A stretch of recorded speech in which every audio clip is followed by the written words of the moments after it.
What's up everyone, this is Cher talking, welcome back to my channel. Today video will be doing a review for the Destiny 8 Romancing Festival Itoken banner. This is considered a collaboration because Itoken is Kenji Ito, the composer of most games for SaGa series.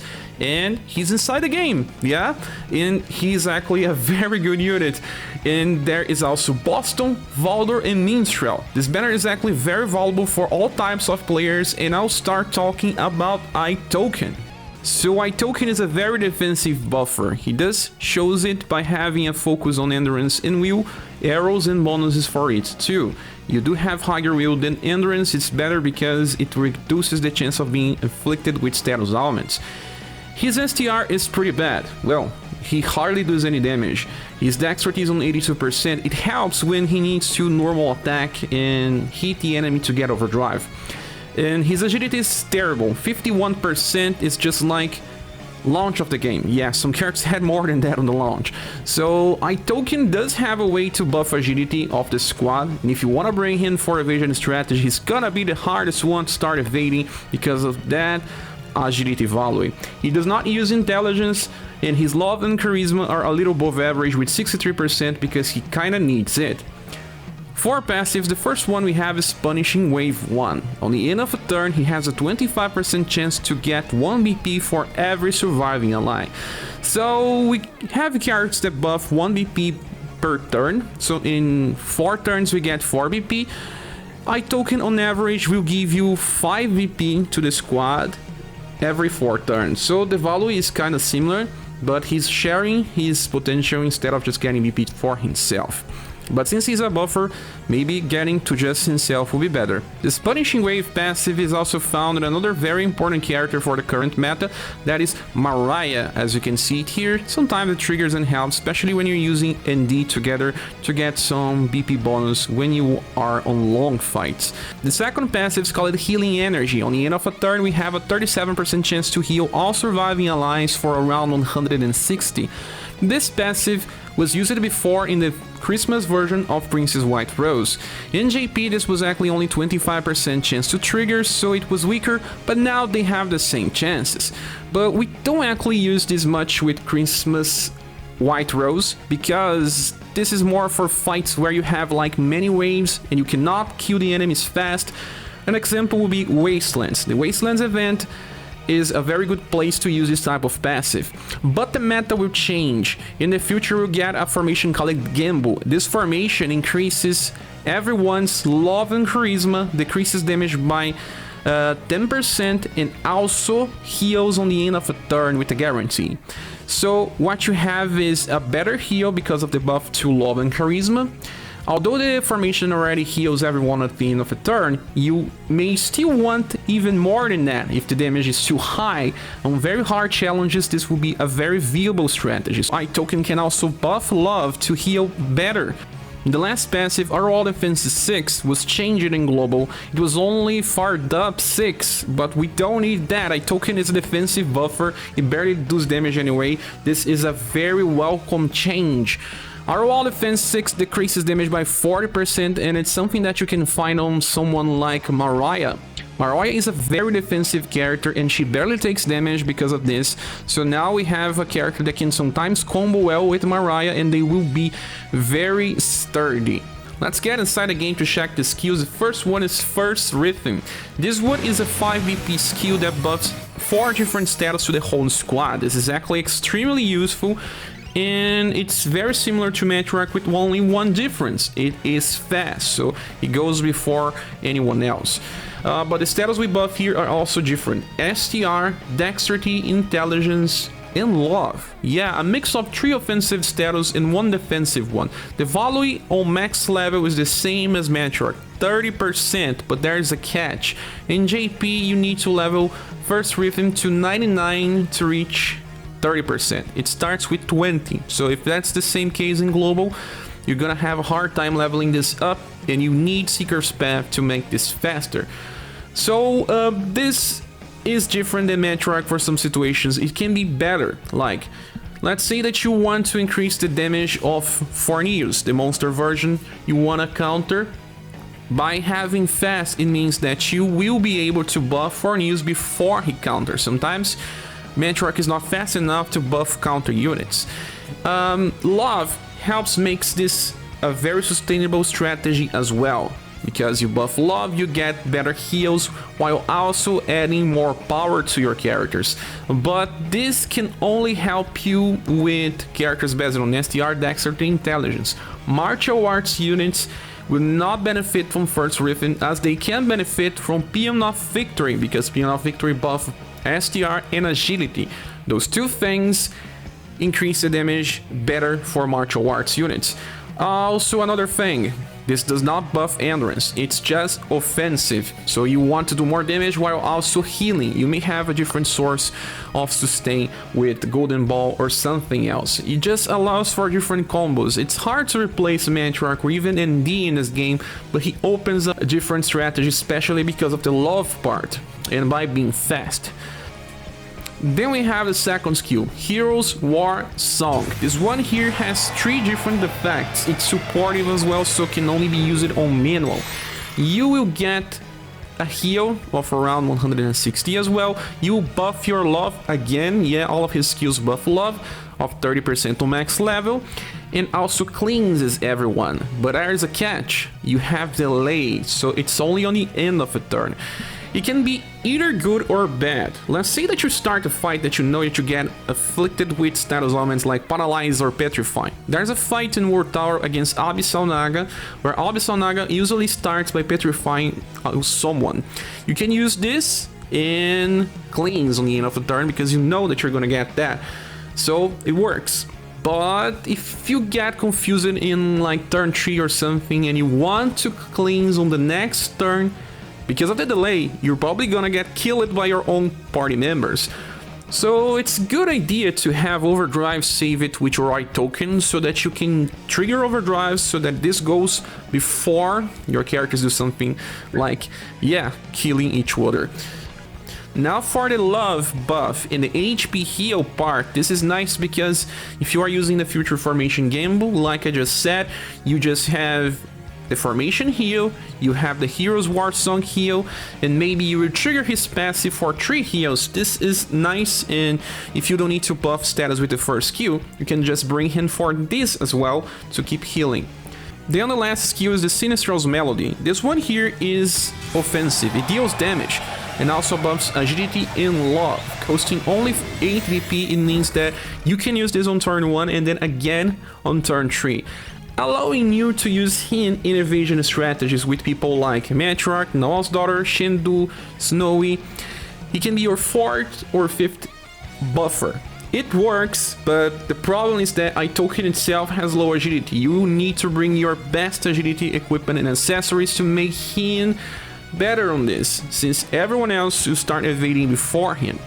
Since he also buffs love, if you have other characters using heal spells, they will heal better, and he will also heal him better by the passive. If you are using evasion strategy, you're most likely using Rapid Strain, and maybe sometimes you get hit, so this guy will help you regain HP slowly if something does not work as intended. So although Itoken is a buffer, he's a very different one when compared to Matriarch or Noel's Daughter. He has a different utility, he's more defensive, he buffs different stuff. The thing that hurts him the most is that Fierce Rhythm costs 5 VP, and he does not get a guaranteed VP every turn like Matriarch. So after 3 usages of Fierce Rhythm, he's gonna have to normal attack. At least his dexterity is not that bad, so he's gonna land that, and then eventually get overdrive to use Hero's War Song when you want it first. And he also has 2 fast attacks. His agility is only here so that he's not another character that force evasion strategies to make the best thing ever. But there's a lot of things. You can bring him for fights where you need heal so that he helps with the healing.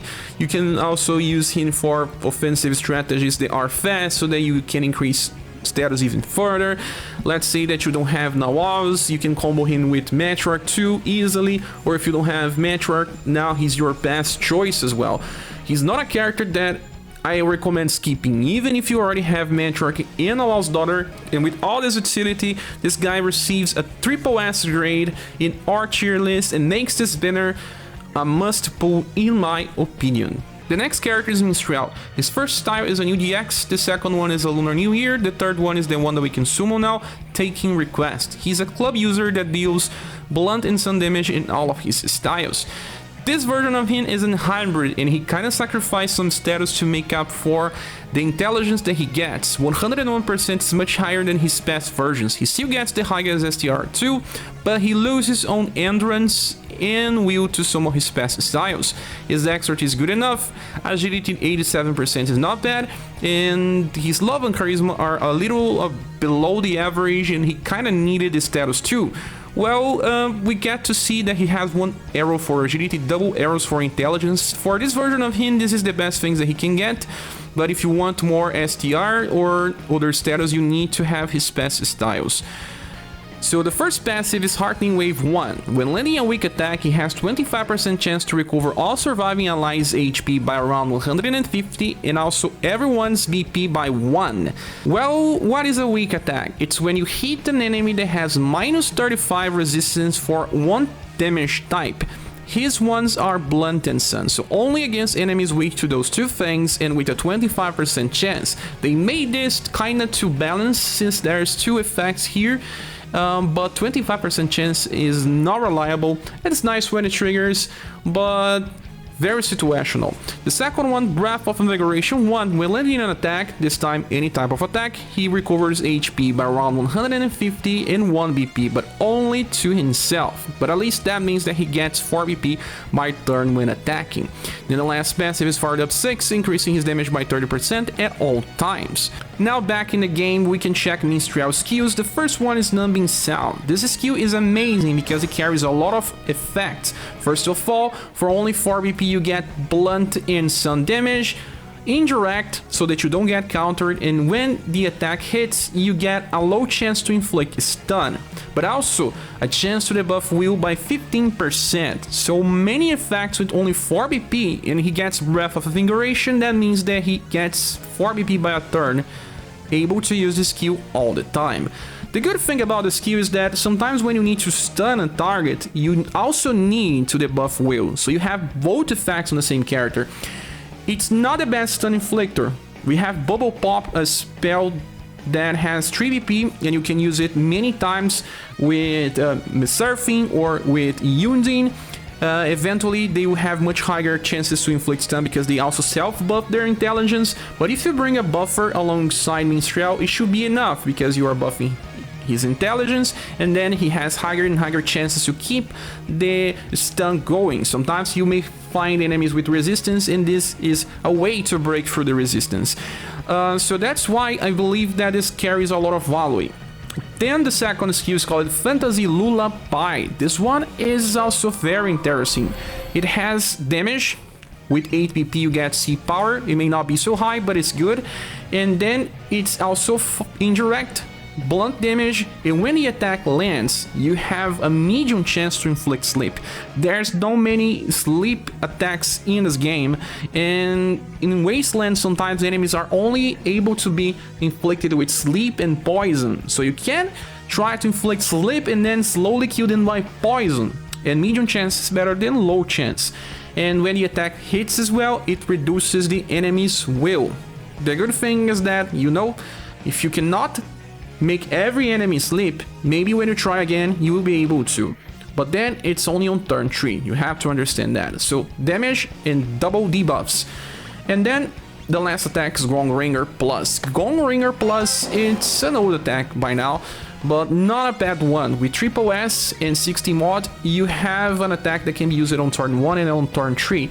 It's mostly for when you bring him to situations that you want to stun or inflict sleep, and then you want to kill the enemy after you get everyone to overdrive. So you go there and finish off with Gong Ringer. So Minstrel is a character that has support and damage, although not so good on damage. The support thing is pretty unique.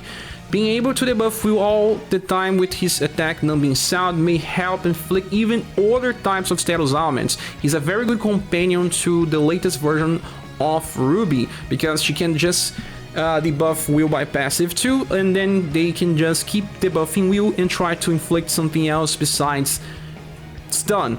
And this character does not really need inheritance, to be honest, but there are good alternatives, like from his UDX style we can get Fast Armée, a fast skill that grants morale and guard up and can be used in fights where you don't need sleep or stun or anything else.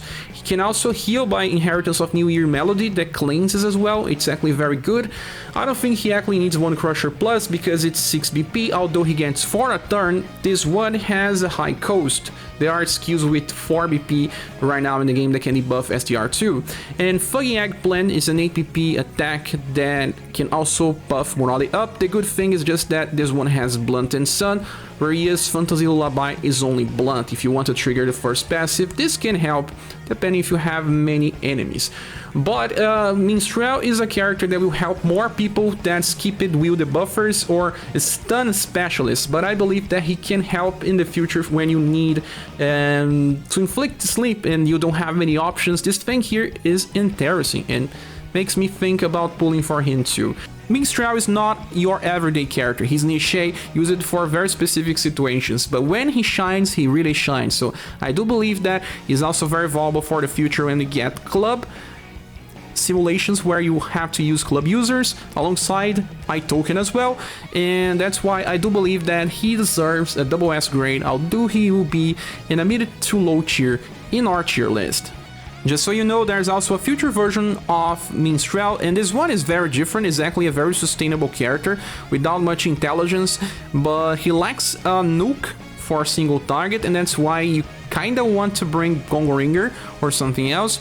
He gets a 0 EP attack that gives him guard up, and another interesting skill that negates damage by 1 hit, and an AoE attack that deals slash. Because this one is actually a sword user, you can interchange the inheritances for each other and use him in sword and club locked simulations. The next character is Valdor. We have 6 different versions of Valdor in the game.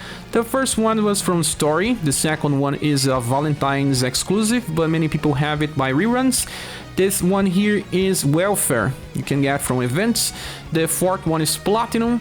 The number 5 was Premium, and now we have this one called Wrecking, the second Premium version. We can compare the status of both. We have a higher STR, almost the same endurance. We don't use dexterity with martial arts units. Agility is higher, higher intelligence, higher will, higher everything. He gets double arrows for STR, 1 arrow for endurance, but the bonuses are for STR and agility, and this is much better because these are the main status for damage. His endurance is not so high as I wanted it to be, but his will is higher. His intelligence is here just because of inheritance of submission if you want for the future, and love and charisma are pretty bad. For passives, the first one is Strengthened Energy, increases damage by 10% and also plus 2 BP on start of a battle. That allows him for some very interesting inheritances, but more into that later. Then he gets Our Wall Defense 6, that is the same thing we talked about in this review in the past one, that decreases damage by 40%, so he can take a lot of hits even if his endurance may not seem so high. Then we have Fire Depth 6 that increases damage by 30%. So you see that he has a well-rounded build for farming, for sustain, and damage. Let's get into the game to talk about the skills, and we have Drill Dash as the first one. This guy is a blunt and pierce specialist, and Drill Dash is here just to guarantee that you don't ever need to use the normal attack. This has a higher power and adds pierce as well, and it will help him with his rotations on auto. Then the second one is Ground Out. This was buffed in Global, it's an amazing skill. For 6 BP, what you get is S power, and not just normal S power, it's high S power, but it does bring delay. And the good thing is that now it recovers HP by small effect. That should be close to 700. This guy doesn't have much love and charisma, but depending on the situations, this can be useful. If you are bringing him for sustain, he can self-heal and do damage for 2 damage types, and can be used twice in a row. And then the last attack is Flying Spiral Fist. This one here is an extremely powerful nuke. It's only 1 hit, it doesn't seem like when you see, but it's 4S damage with blunt and pierce, and he can use this on turn 1. He's gonna be one of the best characters to bring in a Rainbow Rangers formation in the martial arts slot if you are facing only one enemy for farming. This is still not the best character to bring for boss fights, but if you are farm, you can bring him on this position and he's gonna do high damage on turn 1 for double elements.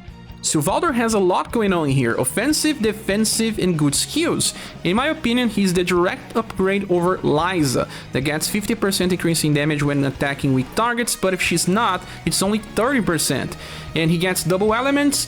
Liza has lower status, in my opinion, that makes them even on this part. But her cycle is not as good. She only opens with triple S damage, and then her cycle will be normal attack and giant swing, unless you inherit submission.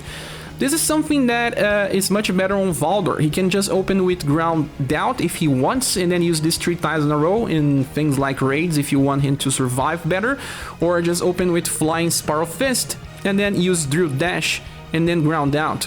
But you can just get submission with his inheritance, and this will be amplified in the future for S power. Restricts him to only blunt, but it's also a very nice thing, since his intelligence is not the worst one ever, only 62, but it will land against some enemies.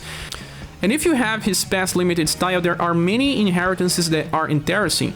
Vortex Breaker is a 15 BP AoE attack that uses blunt and pierce, and he can use this on turn 2. This is super powerful and beats even Copelia Artemis Soul damage, but with 2 elements, but yeah, lock it on turn 2. Then there is Drill Crusher. This is an 8 BP attack that hits between 2 to 4. If he hits 4, it's very strong. It has lower cost than his full nuke. Depending on the situations, you may just want to use this. And there's Key Meditation, where he cleanses and heals without having to spend BP.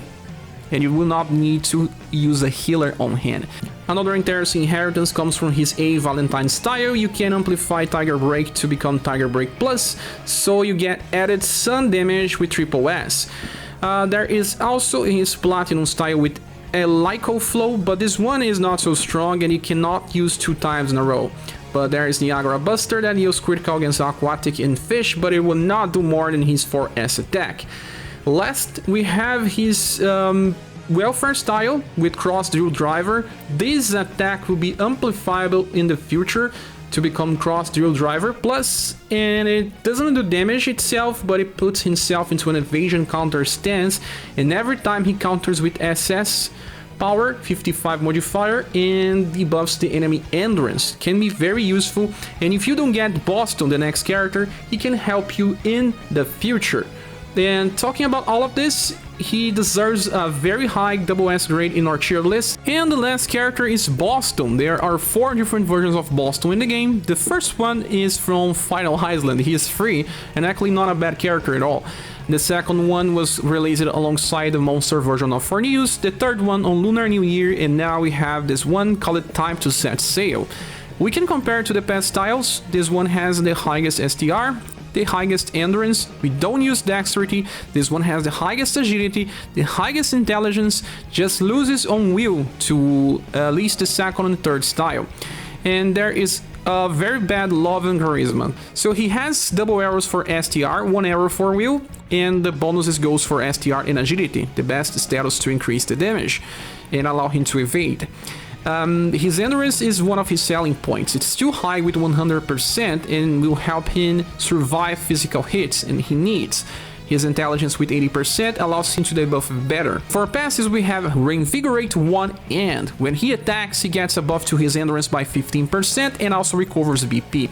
This passive is very good for his kit and allows him to get 4 BP a turn and get stronger and stronger against physical damage. Then High Counter Tension gives him 20% increase in damage, but also 30% when countering, and he counters, he has this mechanic. Then the last one is High Battle Tension, increasing his damage by 20% and starting the fight with 11 BP. So what we have is start the fight with 11 BP, has 40% increase in damage and 70% when countering, gets 1 BP when attacks and buff his endurance as well. Let's get inside the game to check the skills. The first one is Mirage Kick. For 4 BP you have an AoE blunt attack that can debuff STR by 15%. The good thing is that he gets the highest intelligence of all Mirage Kick users. We have Ren, and then there was Global X Coppelia. He beats them all with his intelligence, but he loses for Shira, that also gets an attack with 4 BP that can debuff STR. Her intelligence is much higher, but this one may work since Coppelia works most of the time too. Then the second skill, Pincer Time, is amazing. For only 7 BP, he goes into damage, and then he enters a defensive stance that will counter direct attacks. And another thing, Pincer Time is a fast attack, meaning that will always go before the enemies so that he enters the defensive stance before getting attacked. You already get Breath of Invigoration passive to trigger when he will use the first hit, so you recover 1 BP and buff your endurance, and then you are now on a defensive counter stance. If an enemy attack you with direct attacks, he will counter with 3 hits of E power, and it's blunt and slash, so you have double elements, and the damage will be similar to Triple S with 3 hits. And there is also a chance to debuff STR when the attack hits. And you know what's the best? This can trigger for each hit, meaning that if he has enough intelligence to debuff with every hit, you can get as much as 45% decrease in STR with just 1 counter. If you can get to counter 2 times, it's already 90%. That is, if he managed to debuff with every single hit. His intelligence is 80%, meaning that it may not be enough in most occasions, so he needs to be paired with Matriarch to increase the damage by increasing agility in STR, and intelligence to increase the debuff chance. If you don't have Matriarch be enough victory, the next best thing should be Itoken, because he buffs STR and intelligence at least. This can be pretty valuable in some specific fights where the enemy uses a lot of direct attacks. Right now, the best formation to use should be Desert Lance X with Boston in the front, but that one does not increase intelligence, but it does increase STR, agility, will, and endurance to make him do more damage and receive less damage if he attacks first. And since Pincer Time is a fast attack, he will always get the formation bonus by attacking before the enemy. You are dealing damage while also decreasing the damage that the enemy lands, and also buffing your endurance with the first hit and with the counter hit, so damage will decrease over time, allowing him to survive. Also, because you can get BP every time that you get hit, you can use this many times in a row. Even past turn 2, you may still have BP to use on turn 3 till you kill all your enemies. This is the best blunt counter that we have, and also a good one to use for slash 2.